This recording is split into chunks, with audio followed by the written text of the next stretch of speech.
Hi and welcome to the video review of the Doogee DG280 Leo. So video review, much subscribe, wow!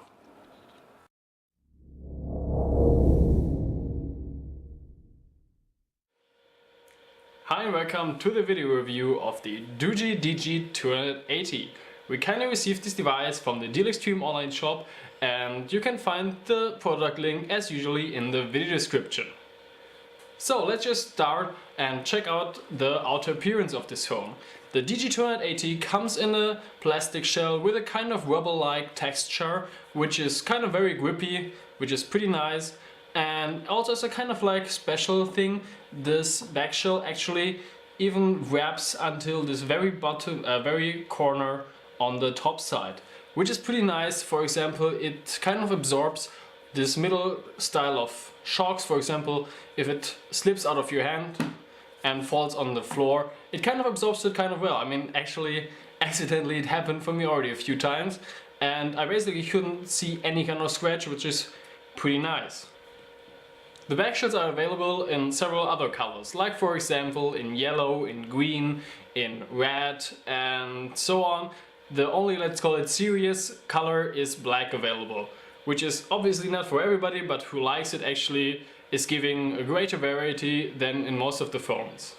So the only small drawback which I've seen in the back shell yet is that the quality of these transitions, when there is a second kind of rubber material here coming in the kind of hard plastic shell, this transition is not very good made. So you can see that there is not perfect crafting, but somewhere the cuts has to be made, I guess, to keep this device in such a low cost price area. So let's just start up and check the user interface of the DG280. And as you can see, it also supports this double tap to wake up, but more on that just in a second. So you can see the DG280 doesn't come with the very native Android stock launcher. It comes with a pre-installed launcher from Doogee, which is although pretty close to the native stock launcher. The only thing which has changed is that basically they used more colorful icons, which is again not for everyone, but since you actually can change this feature easily when installing an alternative launcher, I won't focus on this detail too much now. So let's just quickly jump into the settings and check some basic stuff. For example, it comes delivered with Android 4.4.2 KitKat. And you can see it here. We can also check out the animations and it quickly loads up. It shows the Android KitKat logo, and if you hold longer, also this little diagram of the KitKat boots up, which actually gives us then the impression, or not only just an impression, but actually this kind of verification that this is actually running on a real KitKat, not fake Jelly Bean, new labeled or whatever. This is actually running on a real KitKat, which is pretty good.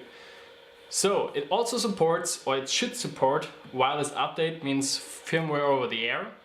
It has this feature installed. We can also check for updates, but it won't find any, which is not too cool actually, since I was on an older firmware version where actually on the Doogee side you could already download way more newer version, but it couldn't find any kind of update through this firmware over the air feature, which probably they will just like add this to the online servers of this firmware over the air feature later, which should be good, but until now you still have to do it by hand and the flash tool. As you could already see when I waked up the phone, it also supports smart wake up features, like for example the double tap to wake up, or slide up to unlock, or even some gestures like C to open the dialer. Here it has to be noted quickly, you cannot actually change the application which are connected to the gestures. These are hard-coded. For example, you can see W gesture to open the messaging tool. You could probably set which should be your messaging tool in the Android settings, but you cannot actually change what gestures should lead to which app. So to actually show you that this thing is actually working, the double tap to wake up I already showed you guys. So for example, I draw this up line and it directly unlocks also the screen. Let's have a quick look on the storage of this device. And as usually, or in most devices, it comes with two partitions, the internal storage and the phone storage. And how much actually, with how much space does it come with when you unpack it and it's freshly new Android on it, you can read in my actual text review. Let's quickly check what kind of languages does the DG280 support.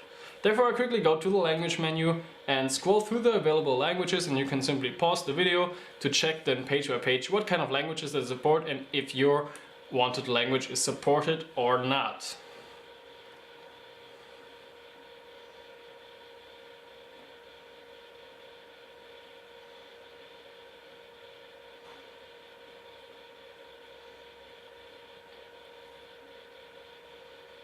So these were all the languages.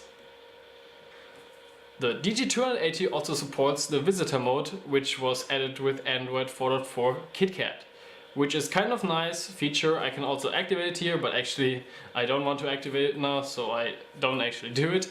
But just quickly explain what does it mean. It means that, for example, if you want to lend your phone quickly to somebody and you actually don't want to give him your phone with all your private data, for example, messages and pictures and so on, you just basically, okay, I don't want to do this, but I want to activate the visitor mode then, which actually means that it will hide all your private messages, all your pictures and so on, and it basically then just looks like a clean new Android surface for the time the visitor mode is activated. So it's kind of a nice feature and it's working here.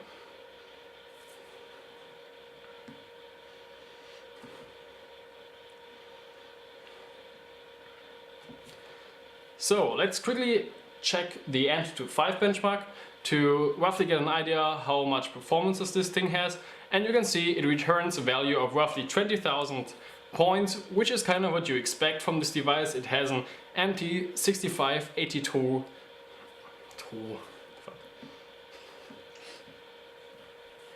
Let's quickly check the Antutu 5.6 benchmark. I ran this benchmark to get a rough idea what kind of performance does this thing have, and it returns a value of roughly 20,000 points, which is kind of what you expect with this. It's running on an MT6582 processor with 1 GB of RAM. So obviously if you are like a hardcore gamer or something, this device is obviously then not enough for you. But if you're just using your phone for basic tasks, like for example WhatsApping or surfing the net, or for example listening to music, it's totally enough, I would say. I actually also ran several other benchmarks, like for example the 3D Mark benchmark and so on, and you can find the other results in the text-based review. So let's check what kind of sensors does the DG280 include. And therefore we start the sensor toolbox, and you can see it has an accelerometer sensor, it has a light sensor, it has a proximity sensor and a sound sensor. And actually all of them are already working. So it means there is no fake sensor included or something like this here. You can see the accelerometer sensor is working, no problem. So we go back. The light sensor is placed on the top. It's working, but what's kind of funny is that this actually has a kind of offset, or at least in this application it's like this. So it basically shows now 280 lux, but if I cover it totally, it still shows around like a value of 90, which is a bit odd, but well, anyway, for the most of the applications this should be still working. And the kind of similar thing you have with the proximity sensor, which is placed here, that it is perfectly working, but you can notice that they probably used some kind of budget sensor here, since the resolution is rather bad. So basically it just has two stages, so not covered and covered. There is nothing in between, which actually in the basic way shouldn't be interesting at all, since the main feature to actually shut down the display while talking is perfectly still working with this thing.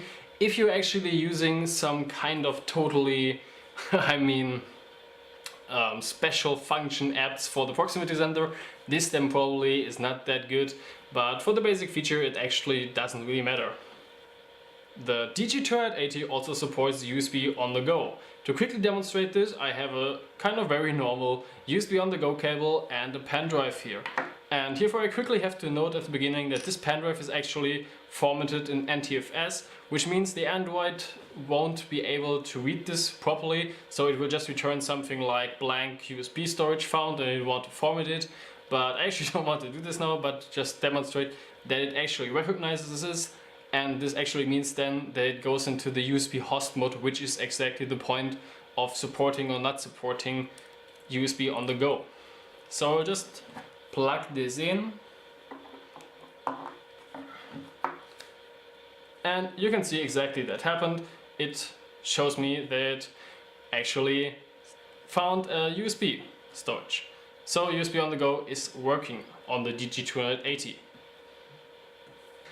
Let's come to a small conclusion of the DG280. I can actually recommend this device if you're looking for a small, compact second phone. So for example, for outdoor activities or going out at night or something like this, because this phone is actually quite compact with its 4.5-inch screen, and it basically is also kind of like absorbent to small shocks. For example, if it just drops out of your hand, it's actually kind of absorbent with this kind of rubber style of back shell. But to use it as a daily driver, your full flared phone, I can just partly recommend this, since you can actually notice that there has been like some price cuttings to actually get it to this very low price. Since for example the screen resolution is not that perfect, I mean it's still like totally okay if to use it, since it's quite small screen, but you can notice it obviously. Also the manufacturing quality is not bad at all actually, but you can actually notice that there are some price cuttings as well. Which is actually kind of surprisingly good is the GPS on this device. So this is really over the top for its price in my opinion.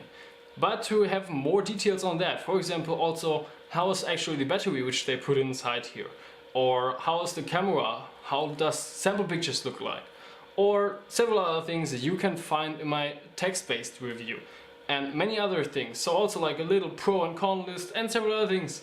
So I can just really recommend you, if you're still interested in this device and not sure if this thing is the right thing or not, then just go to my review and check the video description. There's a link to the text-based review. So I hope you guys liked it. If yes, you can do me just a small favor and hit the subscribe button. So have a nice day. Bye.